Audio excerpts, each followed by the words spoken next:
चलिए आज की क्लास की शुरुआत करते हैं। हम देख रहे हैं यूपीएससी के प्रीलिम्स पीवाईक्यू देख रहे हैं जिसमें 2011 से 2023 तक के हम पीवाईक्यू देखेंगे। पहला एपिसोड हुआ था इसके पहले ज्योग्राफी का। आज हम देखेंगे एनवायरनमेंट एंड इकोलॉजी का। ठीक है। और हम ये भी समझेंगे क्या यूपीएससी जो प्रीलिम्स में क्वेश्चन पूछने का तरीका बदल दिया है। ठीक है। यानी कि मेरा हमेशा से कहने का मतलब है कि अगर आपको यूपीएससी को या किसी भी एग्जाम को समझना हो तो सबसे पहले आपको पीवाईक्यू सॉल्व करना पड़ेगा। बात करें यूपीएससी की, आज हम आपको कुछ नए तरीके से समझाते हैं। यूपीएससी प्रीलिम्स के सिलेबस को देखेंगे तो आप क्या लिखा है, जनरल इशू, एनवायरनमेंट, इकोलॉजी का और साइंस का सिलेबस आपको दिखा रहे हैं। General issue on environmental and ecology, biodiversity and climate change. इस पर आपको सामान्य जानकारी रहनी चाहिए। That do not require subject specialization, यानी आपको जो है किसी भी सब्जेक्ट में, खासकर एनवायरनमेंट इकोलॉजी की बात हो तो उसमें आपको स्पेशलाइजेशन की जरूरत नहीं है। प्रीलिम्स के लिए जनरल साइंस, साइंस में क्या आपको याद रखना है, जनरल साइंस, सामान्य विज्ञान। यानी आपको हाई स्कूल तक तो जो सामान्य विज्ञान के कॉन्सेप्ट है, जैसे केमिस्ट्री का हुआ, बायोलॉजी का हुआ, फिजिक्स का हुआ, वो तो याद रखना ही है। अब आप क्या करते हैं, जैसे क्वेश्चन पूछे जाते हैं, जैसे यूपीएससी प्रीलिम्स 2023 की ही बात करें तो उसने क्या किया इस बार, थोड़ा सा क्या किया, ऑप्शन फर्स्ट पेपर में देखेंगे, थोड़ा सा ऑप्शन पूछने का तरीका उसने धीरे धीरे क्या किया, 22 में शुरू किया था, 23 में चेंज कर दिया। तो देने लगे लोग यूपीएससी को दोष देने लगे। हाँ, सीसेट के साथ नाइंसाफी की है, ये तो बात मैं मानता हूँ। लेकिन उसने पहले ही कह दिया कि मैंने आपको सिलेबस दे दिया है, आप उसको सही से समझ लो, मैं क्या उसमें सिलेबस है, क्या मैं पूछना चाहता हूँ। फिर मुझ पर दोषारोपण करो। मेरी कुछ गलती है लेकिन वो है सीसेट को लेकर है, ना कि जीएस को लेकर है। जैसे अगर जनरल साइंस की ही बात करें तो, या ज्योग्राफी की बात करें, अब आपने जो है सन का स्ट्रक्चर पढ़ लिया, ठीक है, उसमें आपने फ्यूजन फ्यूजन पढ़ लिया, फीजन पढ़ लिया, ठीक है, ऐसे पढ़ते चले गए। ठीक है। कोरोना पढ़ लिया। ठीक है। अब आपको ये पता ही नहीं कि अगर आपके सामने आ जाए कि अरोरा बोरियालिस, अरोरा ऑस्ट्रियालिस में एक जो है लाइट दिखाई देती है, उसमें उस कोरोना का यानी सोलर विंड का और इसका क्या संबंध है। तो इतना बेसिक कॉन्सेप्ट आपको पता रहना चाहिए। अब आप पढ़ लिए कि सूरज में, सूरज के अंदर जो है एनर्जी निकलती है, उसमें फ्यूजन और फीजन, जो फ्यूजन और फीजन जो है उसमें क्रियाएं होती हैं। ठीक है। तो आपको इतना तो पता है फ्यूजन में क्या होता है, दो, एक परमाणु होता है, यानी एक लार्ज एटम होता है, वो दो स्प्लिट हो जाता है दो स्मॉलर आयन में। ठीक है। ऐसे फ्यूजन में आप देखेंगे दो आयन होते हैं, वो कंबाइंड हो जाते हैं। तो इतना तो बेसिक जानकारी रहना चाहिए। मैं हमेशा से कहता हूँ आपको कि मेरा हमेशा से मानना है कि यूपीएससी आपको नहीं समझेगी, आपको यूपीएससी को समझना पड़ेगा। ठीक है। कुछ बातें अभी भी टाइम है, गांठ बांध लीजिए। टीचर का यही काम होता है कि जो गलती बच्चे करते हैं उसको पहले से सुधार ले, नहीं तो बच्चे समझते समझते जो है उनका एक बहुत लंबा टाइम निकल जाता है, फिर कहते हैं कुछ हो नहीं रहा है। ठीक है। यानी आपको समझना पड़ेगा यूपीएससी प्रीलिम्स को अगर आपको क्वालिफाई करना है तो केवल आप ट्रेडिशनल बुक पढ़ के क्वालिफाई नहीं कर सकते, लेकिन हाँ, बेसिक कॉन्सेप्ट आपका क्लियर होना चाहिए। उसके लिए जो बेसिक बुक्स है, ठीक है, उससे आपको कॉन्सेप्ट क्लियर होना चाहिए ताकि आप बेसिक ज्ञान को अप्लाई करके यूपीएससी के क्वेश्चंस को सॉल्व कर सकते हैं। जहां भी आपने ओवर थिंकिंग चालू की, ठीक है, यूपीएससी प्रीलिम्स के क्वेश्चन को सॉल्व करने में जहां भी आपने ओवर थिंकिंग चालू की, वहीं आप देखेंगे यूपीएससी के क्वेश्चन की खासियत है, आपने ज्यादा जहां ज्यादा दिमाग लगाया तो आपका वो प्रश्न गलत होना तय है। ठीक है। इसको आप धीरे धीरे जैसे जैसे हम क्वेश्चन को सॉल्व करवाएंगे वैसे आप समझेंगे। ठीक है। तो आपको दिमाग को खोल के रखना है, लेकिन उसमें जो है ज्यादा आपको फैक्चुअल या फिर ज्यादा ऐसी चीजें नहीं आपको दिमाग लगाना है कि क्वेश्चन सॉल्व करने में। ठीक है। तो चलिए, इतना ज्ञान आज के लिए काफ़ी है। आई होप समय के साथ आप लोग समझेंगे, अगर नहीं समझेंगे तो बाद में पछताएंगे। ठीक है। टीचर ने बता दिया। जैसे ये क्वेश्चन पूछा गया है कि निम्नलिखित पर विचार कीजिए। ऑप्शन एक दिया गया है, 2011 में क्वेश्चन पूछा गया है एनवायरमेंट इकोलॉजी में। प्रकाश संश्लेषण, श्वसन, कार्बनिक पदार्थ का अपघटन, ज्वालामुखी क्रिया, उपरोक्त में कौन पृथ्वी पर कार्बन चक्र में कार्बन डाइऑक्साइड को जोड़ता है। ठीक है। तो ये क्वेश्चन पूछा गया। चलिए इसका आंसर दीजिए कि इन चारों में से पृथ्वी के कार्बन साइकिल में कौन कार्बन डाइऑक्साइड को जोड़ता है। ठीक है। प्रकाश संश्लेषण, श्वसन, कार्बनिक पदार्थ का अपघटन, ज्वालामुखी प्रक्रिया। ठीक है। चलिए इसका फटाफट आंसर दीजिए।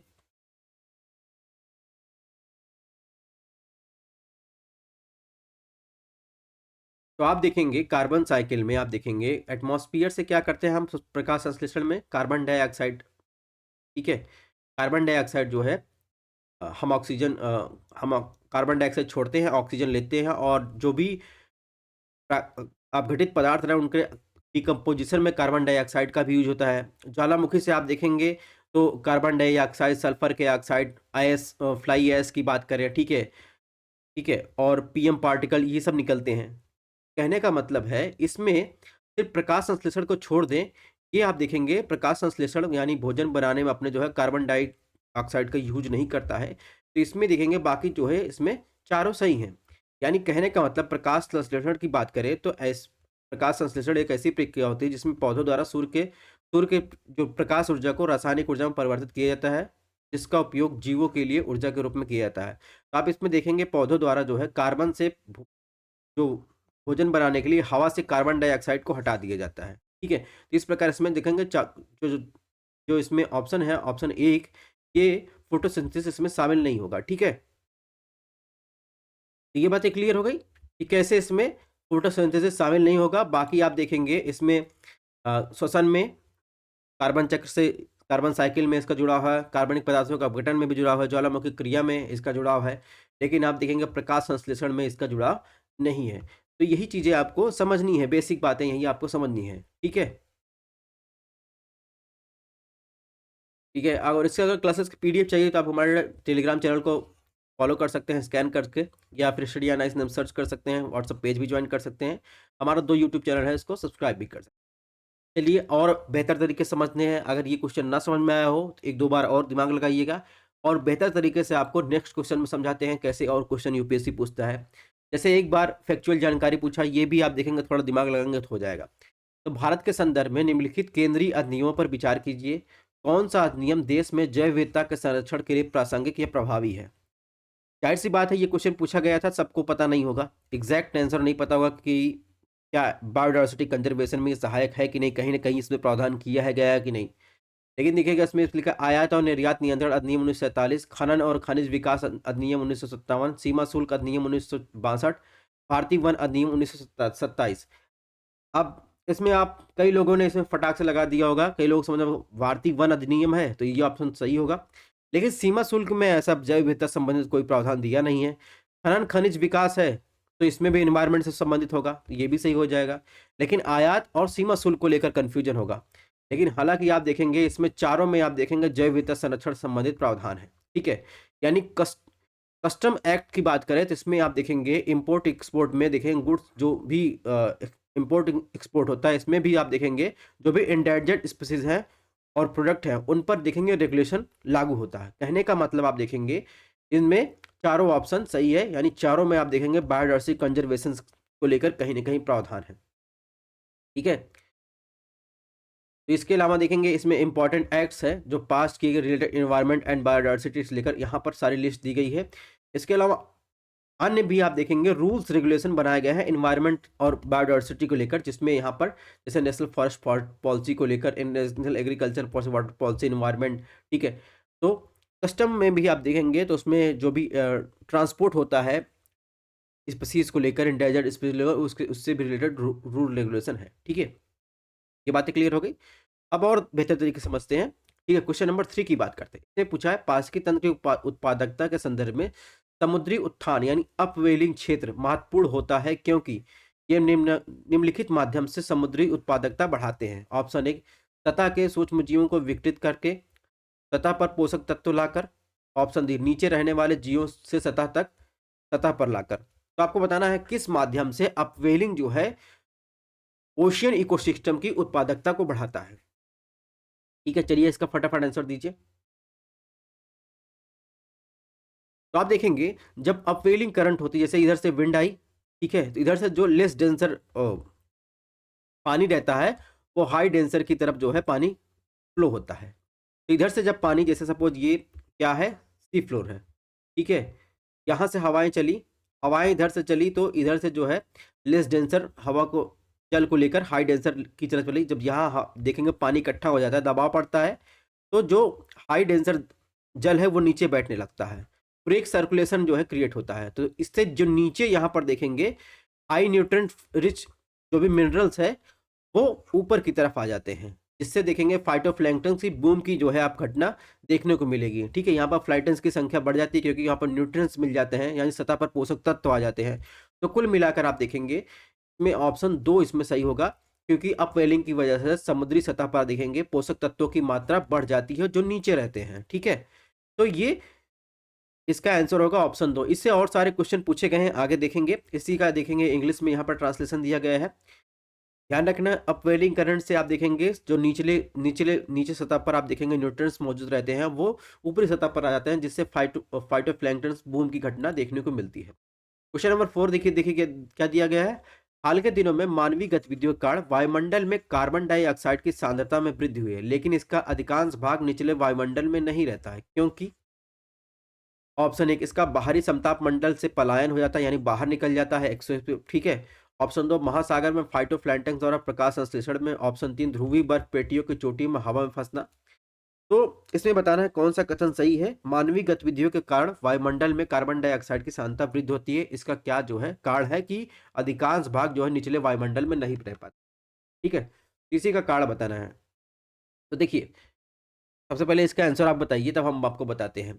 तो आपने सबसे पहले हीट बजट पढ़ा होगा।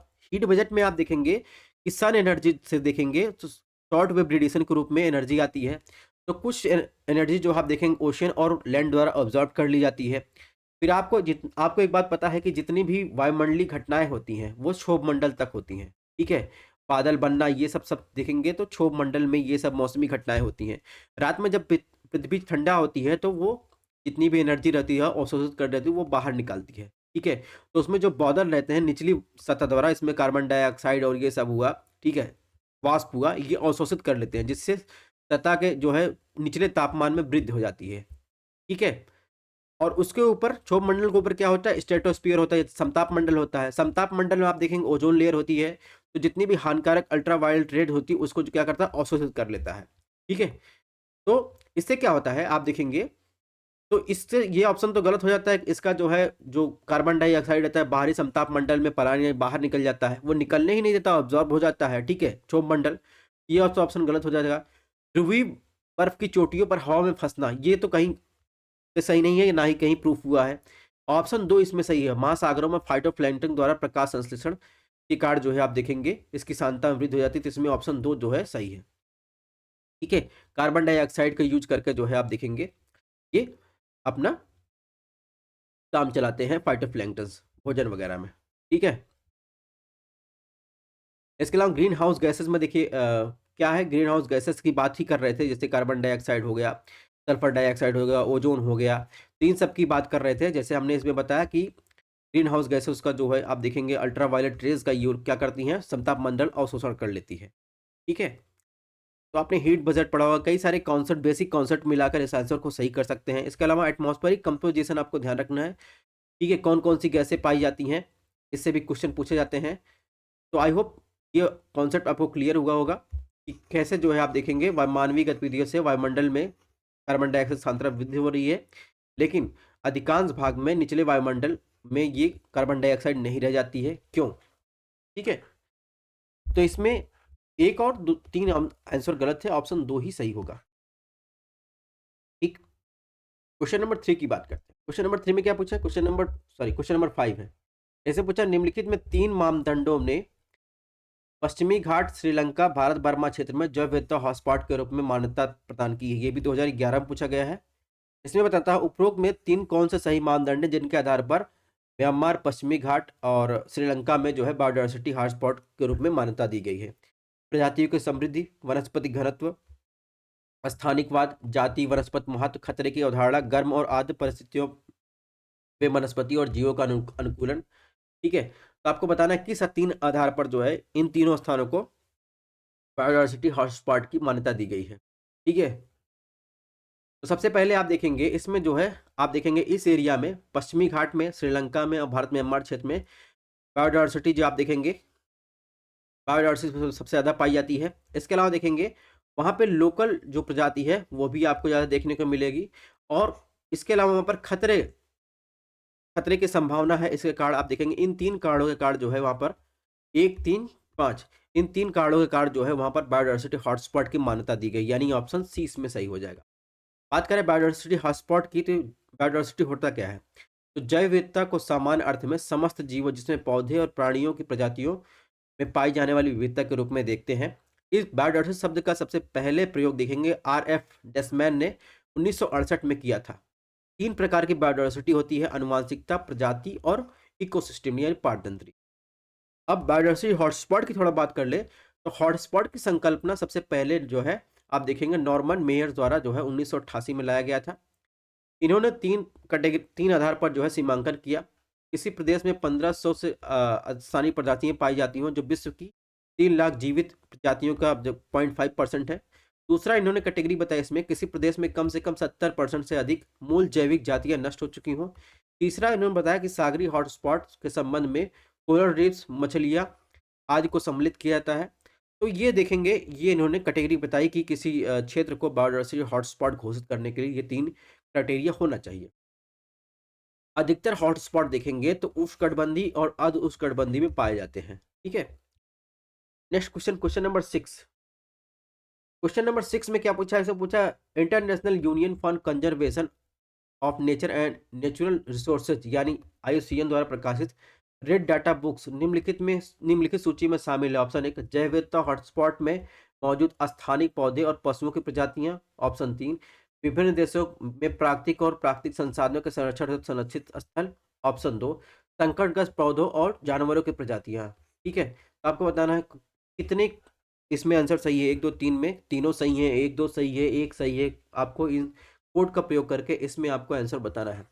तो आप देखेंगे आईयूसीएन जो है एक रेड लिस्ट जारी करता है। उसमें किसको समाहित करता है?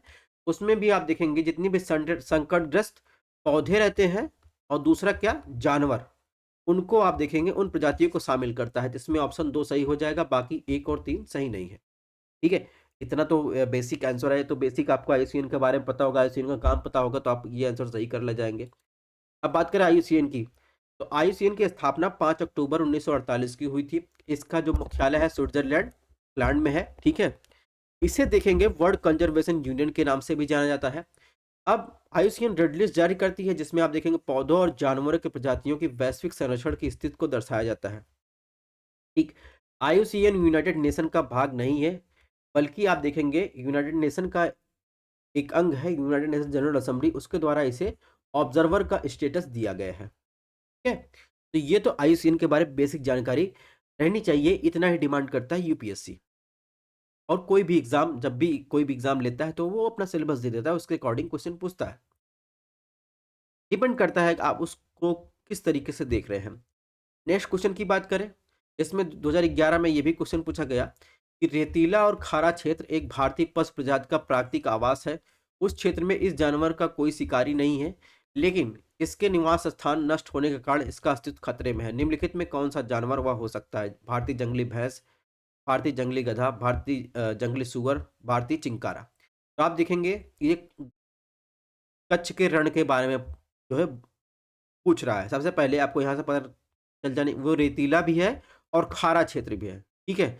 अगर रेतीला पूछता तो आप राजस्थान चले जाते, लेकिन आपको खारा ही पूछ रहा है, तो इसका मतलब आप देखेंगे रेतीला खारा कहाँ, कच्छ के रण में मिलेगा।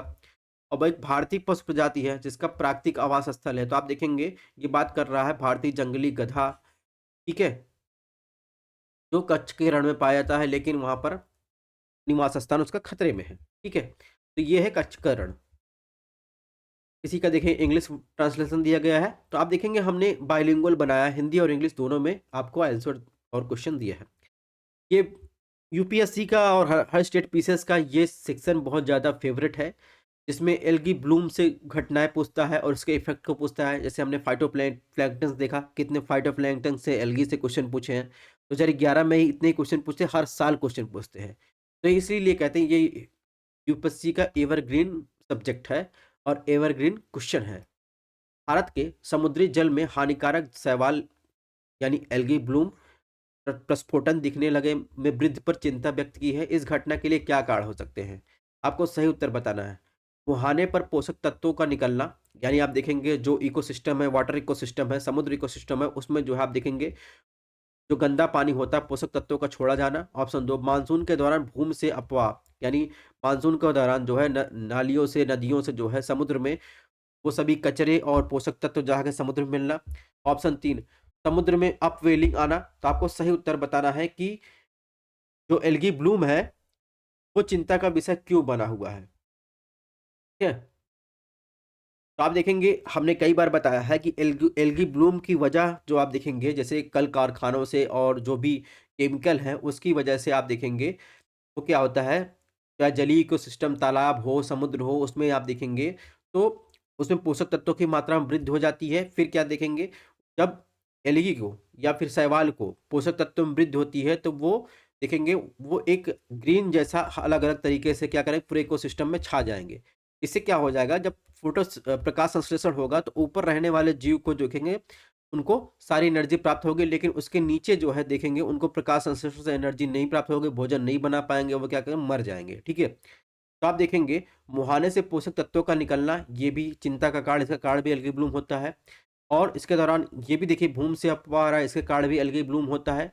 समुद्र में अपवेलिंग, अभी मैंने बताया अपवेलिंग से क्या होता है, अपवेलिंग से जो भी नीचे न्यूट्रिएंट्स रहते हैं वो सतह पर आ जाते हैं, जिससे आप देखेंगे वहां पर एल्गी ब्लूम, सतह पर एल्गी ब्लूम की घटना देखने को मिलती है। अभी पहले एक क्वेश्चन बताया था, तो इसमें तीनों आंसर सही है, यानी 1 2 3। ठीक है, ध्यान से समझिएगा, थोड़ा अगर ना समझ में आए तो वीडियो को रोक के 1 2 बार पढ़ के, ठीक है, जो कॉन्सेप्ट बता रहे हैं उसको बार बार समझिएगा और यही कॉन्सेप्ट आपको बार बार पूछा जाएगा। ठीक है, आपको एक कुछ चीजें दिमाग में बैठा लेनी है एल्गी ब्लूम के बारे में। जब उसमें लिखा जाए कि किसी पोषक तत्वों का बढ़ना, यानी पोषक तत्वों का बढ़ना, गंदा पानी में भी आप देखेंगे कई सारे जो है पोषक तत्व रहते हैं वो जाते हैं, उनके लिए पोषक तत्व का काम करते हैं, तो वहां पर जो जितने भी शैवाल रहते हैं उसमें प्रस्फोटन हो जाता है।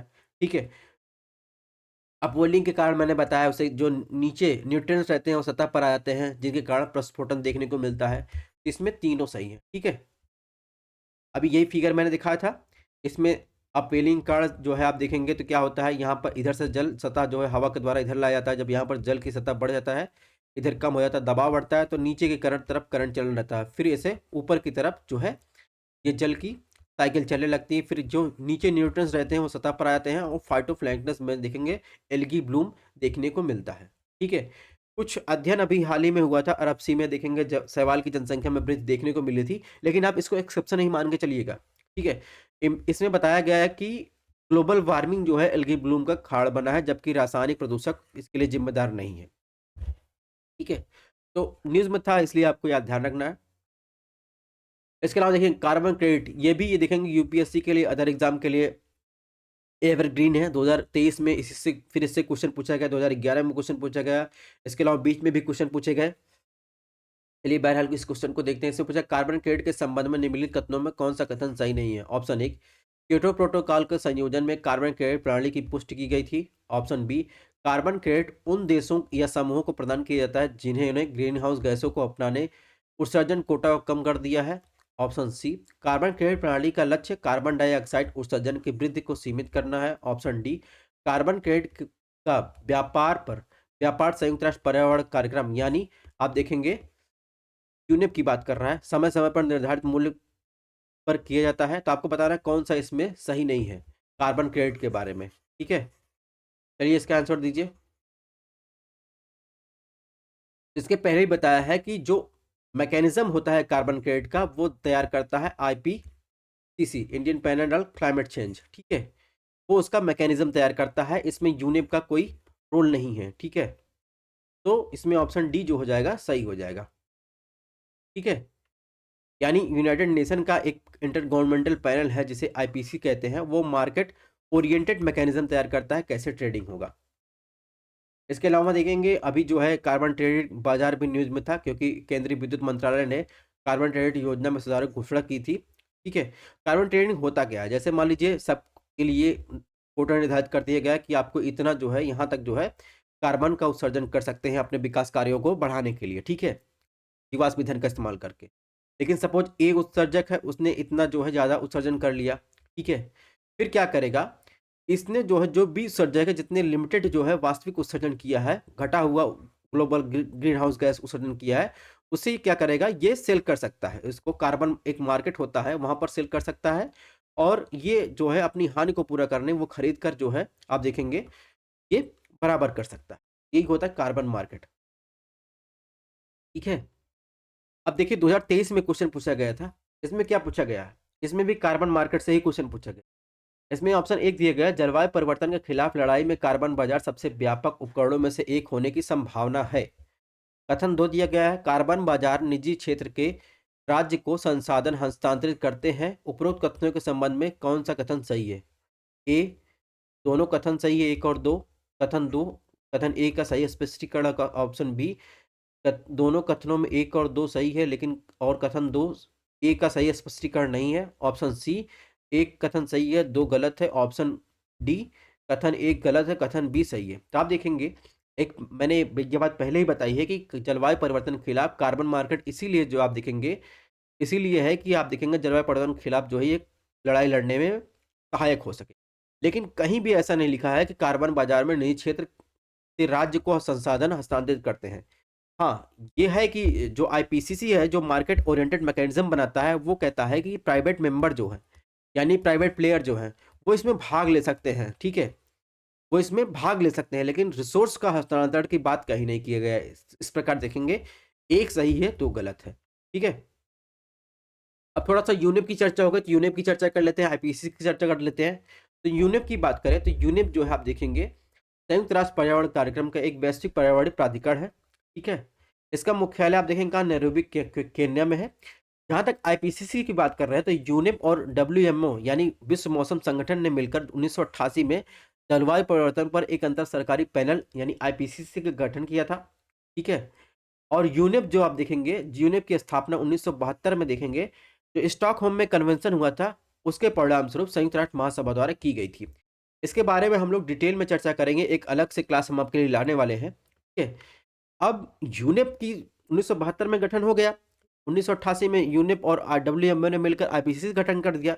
यूनिप की बहुत बड़ी भूमिका रही है, कई सारे जो कन्वेंशन हैं, ठीक है, उनको करवाने में, उन पर सहमत दिलवाने में, ठीक है? जैसे सीबीटी, जैव विविधता पर कन्वेंशन में भूमिका रही है। वन्य जीव और वनस्पतियों की लुप्त प्राप्त प्रजातियों में जो अंतर्राष्ट्रीय कन्वेंशन हुआ था, साइट्स। अब आपको समझना है साइट्स किससे संबंधित है?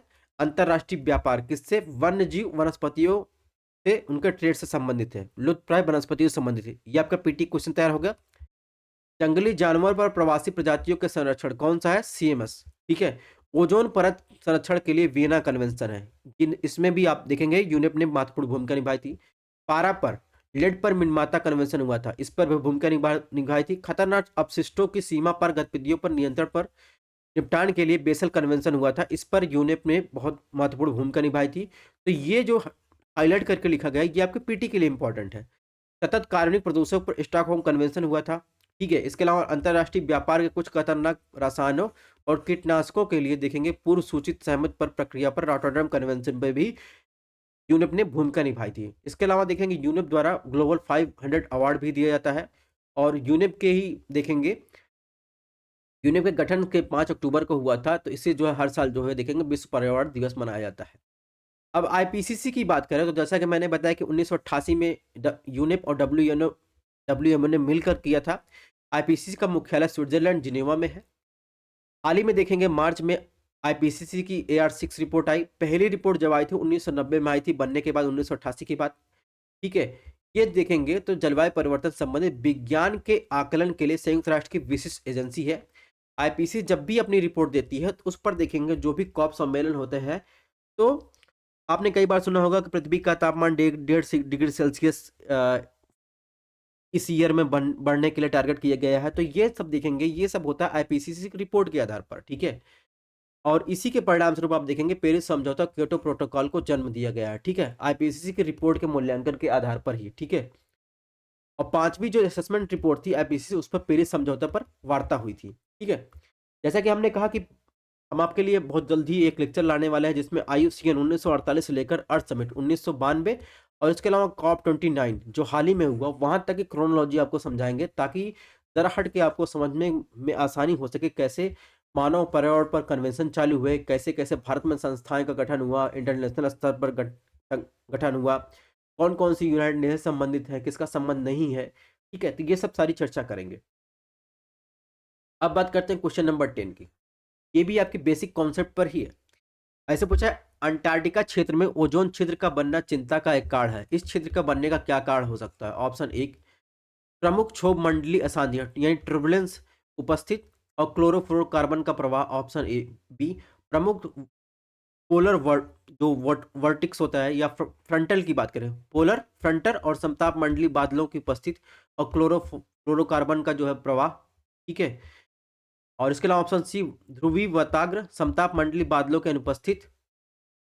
ठीक है, और मीथेन और क्लोरोफ्लोरोकार्बन का प्रवाह। ऑप्शन डी, ग्लोबल वार्मिंग के कारण ध्रुवीय क्षेत्र में तापमान की वृद्धि। तो आपको बताना है कि अंटार्कटिका क्षेत्र में जो ओजोन छिद्र दिखने को मिल रहा है वो किस उसका कारण क्या हो सकता है।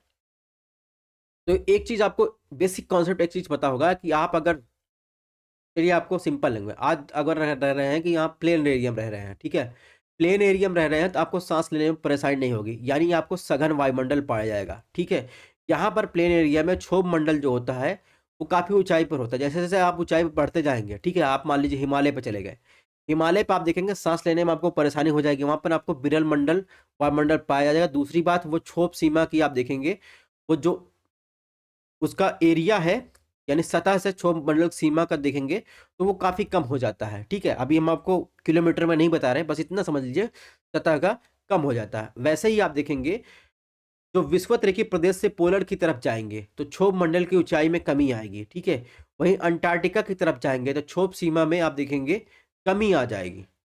ठीक है, तो वहां पर मानव गतिविधि के कारण जो भी क्लोरोफ्लोरोकार्बन्स हैं पोल पर, वहां पर देखेंगे आपको ज्यादा प्रभावित देखने को मिलेगा। ठीक है, ओजोन लेयर आपको देखेंगे क्षोभ सीमा की बात करें जो पोलर पर देखेंगे वो बहुत पतली आपको देखने को मिलेगी।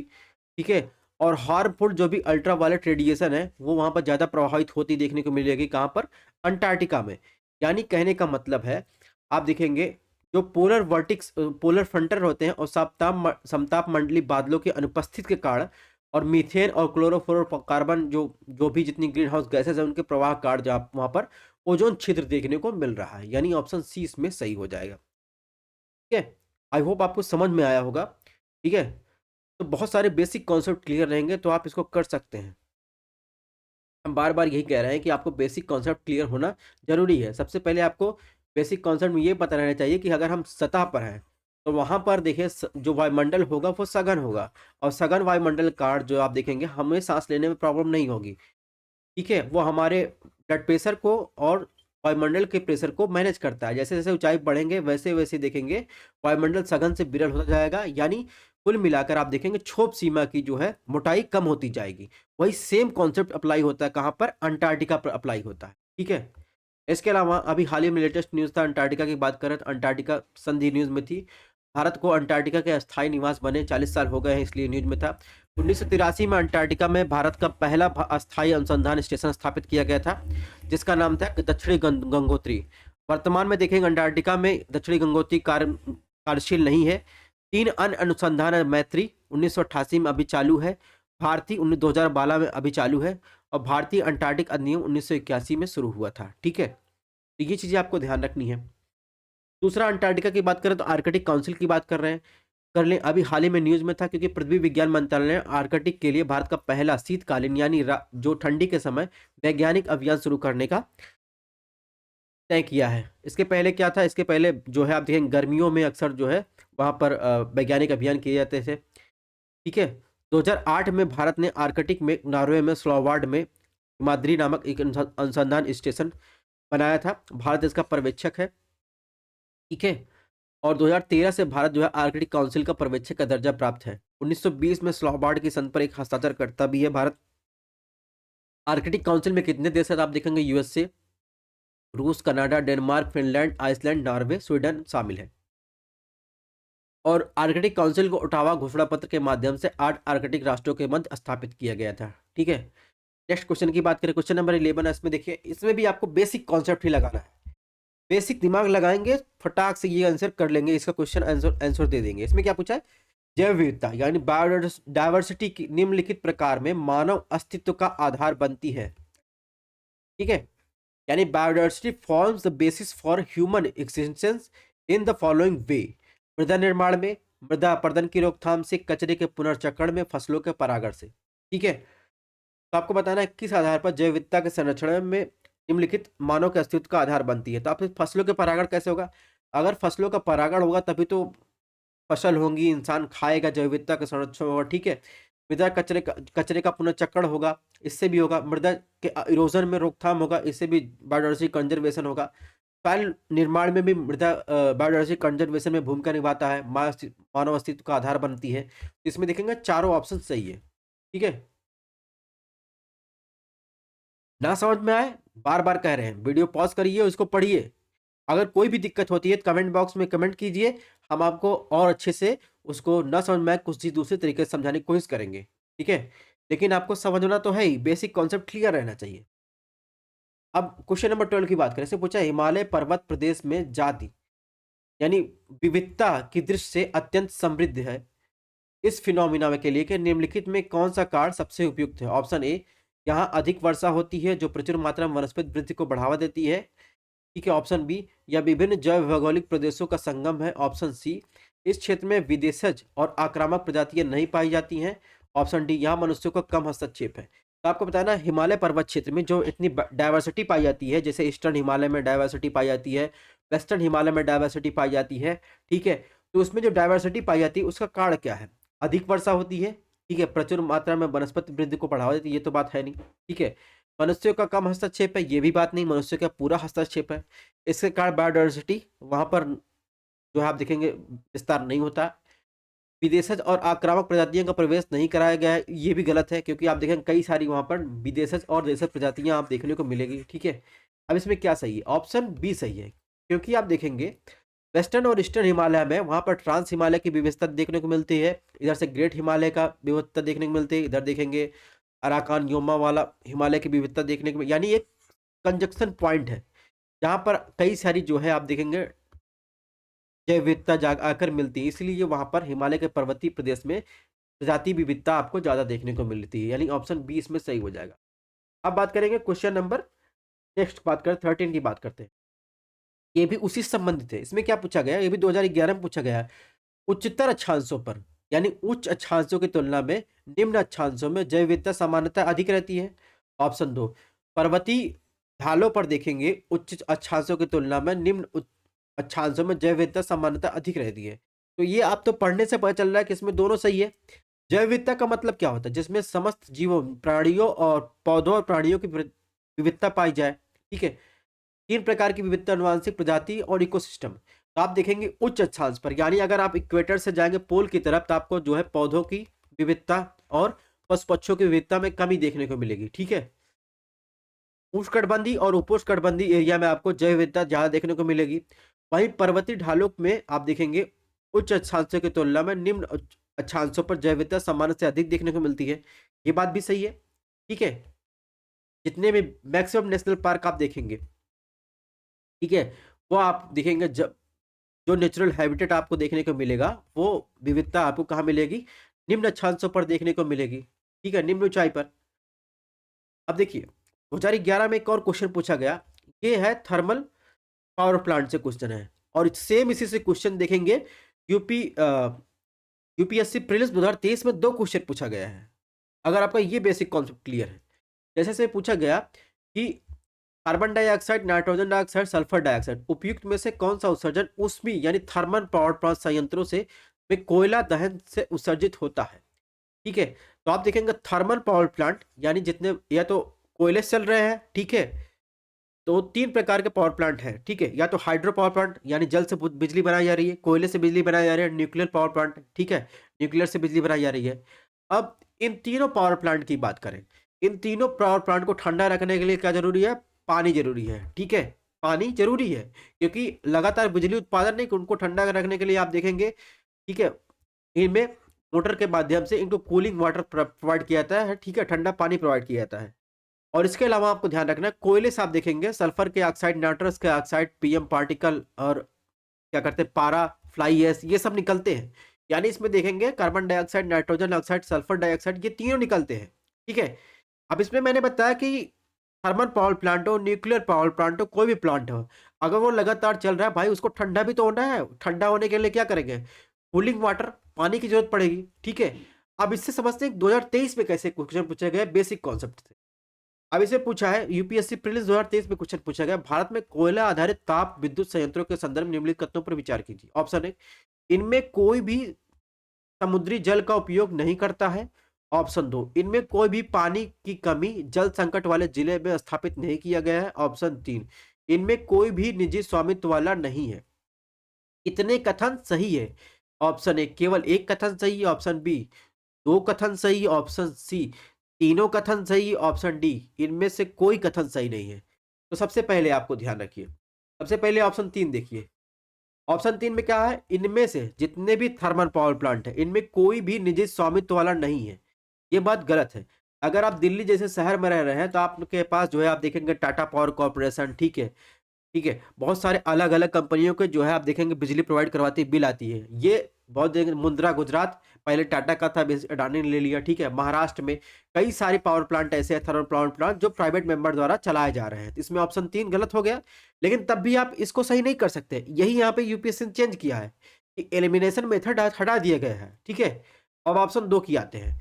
इसमें कहा गया इनमें से कोई भी पानी की कमी या जल संकट वाले जिले में स्थापित नहीं किया गया। ये बात गलत है।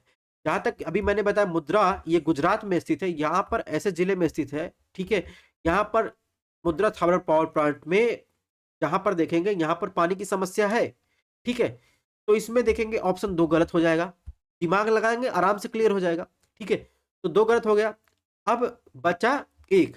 अब आपको एक कॉन्सेप्ट क्लियर रहेगा तो ही आप इस आंसर को सही कर सकते हैं। जैसे से वो पूछा है इनमें से कोई भी समुद्री जल का उपयोग नहीं करता है। अभी मैंने बताया कि थर्मल पावर प्लांट को ठंडा होने के लिए जल का उपयोग जरूरी है, लेकिन अब आप कहेंगे तो जल नदियों से ले लेता होगा, लेकिन कई सारे थर्मल पावर प्लांट है और इनको ठंडा करने के लिए अधिक मात्रा में पानी की आवश्यकता होती है। तो आप देखें कई सारे थर्मल पावर प्लांट है जो आप देखेंगे किनारे स्थित है, कोस्टल एरिया में स्थित है, तो समुद्र का पानी का उपयोग करके वो कूलिंग करते हैं, ठीक है। तो इसमें ऑप्शन एक भी गलत हो जाए, यानी इसमें ऑप्शन डी सही है, ठीक है। ये समझ में आ गया।